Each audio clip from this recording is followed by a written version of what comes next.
আসসালামু আলাইকুম। আজকে আপনাদেরকে আমি ছাদের উপরে ২ ইঞ্চি লাইন কোন নিয়মে কাজ করলে সঠিক নিয়মটা আপনাদের মাঝে তুলে ধরার জন্য ভিডিওটি করা। যেমন উপর দিয়ে আমরা দুই পাশে টাঙ্কির দুই পাশে ২টা ২ ইঞ্চি ডেলিভারি লাইন নামাইছি আপনাদেরকে দেখাচ্ছি।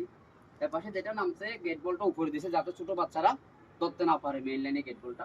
উপরে দেওয়া হয়েছে নিচে নিয়ম লাইনটা কোনো নিচে না গিয়ে এখান থেকে উপর দিয়ে এদিকে দেখাও উপর দিয়ে এখানে ২টা পাইপ একটা মোটর লাইনের জন্য একটা এমনি টাঙ্কি ডেলিভারির জন্য ২টা পাইপ এসে কিন্তু এদিকে সহ ঘুরে আমরা প্রত্যেকটা মানে নিচে কোনো পাইপ ফিক্স না করে সবগুলো ওয়াল দিয়ে নিয়ে আসছি।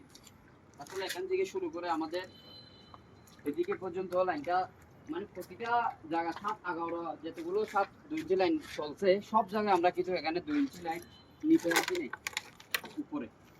আর এসএসএর ক্লিপ ফিটিং করে দেওয়া হয়েছে যেতগুলো লাইন নামছে পাশাপাশি ইউনিয়নে এমনকি আলাদা আলাদা গেট বল দেওয়া আছে। এর পাশেও যেমন এসএসএর ক্লিপ ফিটিং করছে এখানে আমরা এমনকি ওয়াল দিয়ে সুন্দর করে কিন্তু ইজিলি আমাদের পাইপগুলো এখানে ফিটিং হয়ে যাচ্ছে।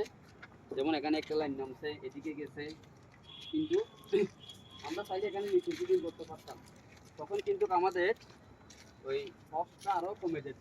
কিন্তু আসলে কাজ একটা করছি লাভের আশা করি নাই আমরা কাজটা সুন্দর এবং কি দীর্ঘস্থায়ী হওয়ার জন্য আমরা কিন্তু ভালোভাবে কাজ করার চেষ্টা করি। যেমন দেখতে পাচ্ছেন আমরা এই পাইপগুলো চাইলে আমরা নিচ দিয়ে টেনে দিতে পারতাম, আমাদের এসএসের কালাম ফিটিং করা লাগতো না এমনকি আমাদের সময়টা আরও কম যেত। কিন্তু আমরা নিচ দিয়ে বসা দিয়ে গেলে একটা ইটি দিয়ে বসা দিয়ে করলে আমাদের আরও সময় অনেকটা কম যেত। কিন্তু আমরা প্রত্যেকটা জায়গায় ক্লিপ মেরে মেরে যেমন এখানে ক্লিপ আছে প্রত্যেকটা জায়গায় আমরা ক্লিপ মেরে মেরে এখান থেকে দেখাও এখান থেকে শুরু করে লাইনটা একদম ওই কর্নারে গেছে, ওই কর্নার পর্যন্ত গেছে। কর্নার থেকে শুরু আবার ওইদিকে গুছ আপনি আপনাদেরকে দেখাচ্ছি কর্নার থেকে শুরু করে আমাদের লাইনটা আবার এদিকে ঘুরছে। এদিকে আসার পরে দেখতে পাচ্ছেন আমরা এখানে কিন্তু কোনো নিচে দিই নাই, প্রত্যেকটা আমরা পাইপ কিন্তু উপরে ফিটিং করছি। উপরে ফিটিং করার পরে একদম নিচে দিলে কি হয় আপনার অনেক সময় বাচ্চারা দাঁড়ায়, অনেক মানুষ দাঁড়ায় বাচ্চারা পাইপ এটার উপর পথ দিয়ে কিন্তু দাঁড়ায় উপরে দাঁড়ায় চেষ্টা করে তখন রেলিংয়ের উপর উঠে যায়। সেজন্য আমরা রেলিংয়ের উপরে যেন বাচ্চারা উঠতে না পারে, পাইপে যেন পা দিতে না পারে, পাইপটা যেন নষ্ট না হয় ভেঙে না যায় সেজন্য আমরা কিন্তু ওয়াল দিয়ে পাইপটা টানিয়ে ফেলছি।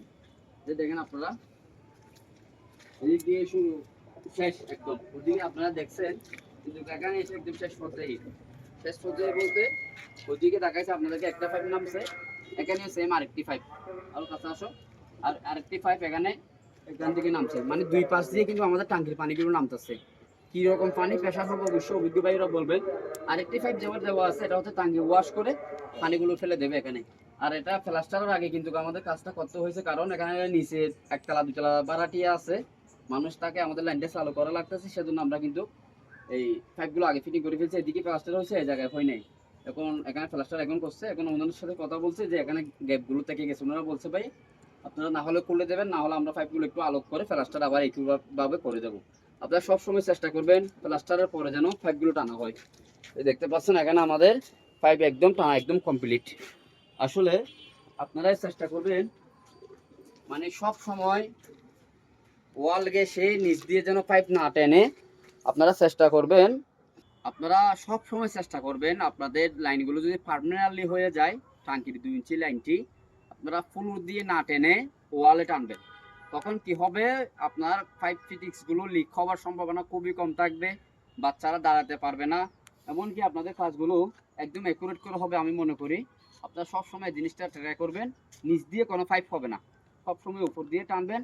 মানে সহজে নষ্ট হলেও কিন্তু এই জিনিসটা স্ক্রু খুলে কালামটা খুলে আপনারা ঠিক করতে পারবেন, ডিফারেন্স করতে পারবেন। কিন্তু ফুলরও হলে ওই আপনার পাইয়ে বাজে পাইপটা নষ্ট হয়ে যায়, কিছু একটা মানে ছাদটাইও কিন্তু নষ্ট হয়ে যায়। এক প্রকার ছাদটা কোনো একটা অনুষ্ঠান হলে কিন্তু পাইপটা বেশিরভাগ ভেঙে যায় এমনকি নষ্ট হয়ে যায়। যদিও আপনার উপরে চলে যায় তখন জিনিসটা একদম দীর্ঘস্থায়ী ঠিকই আমি মনে করি। অবশ্যই আপনারা এই ভিডিওটি বাউল মালিকরা ভিডিওটি শেয়ার করে দিতে পারেন যাতে সবারই কাজে লাগে। আপনাদের আপনাদের বাড়িগুলো আপনারা এমনভাবে সাজাতে পারেন যাতে আপনাদের কোনো ক্ষয়ক্ষতি না হয়। আমাদের জন্য সবাই দোয়া করবেন এমনকি ভিডিওটি শেয়ার করে দেবেন। আমি যতটুকু যেভাবে কাজ করলাম কাজের কোয়ালিটি কেমন হয়েছে যারা এই ভিডিওটি দেখবেন অবশ্যই আপনারা কমেন্টের মাধ্যমে বলবেন। আসসালামু আলাইকুম।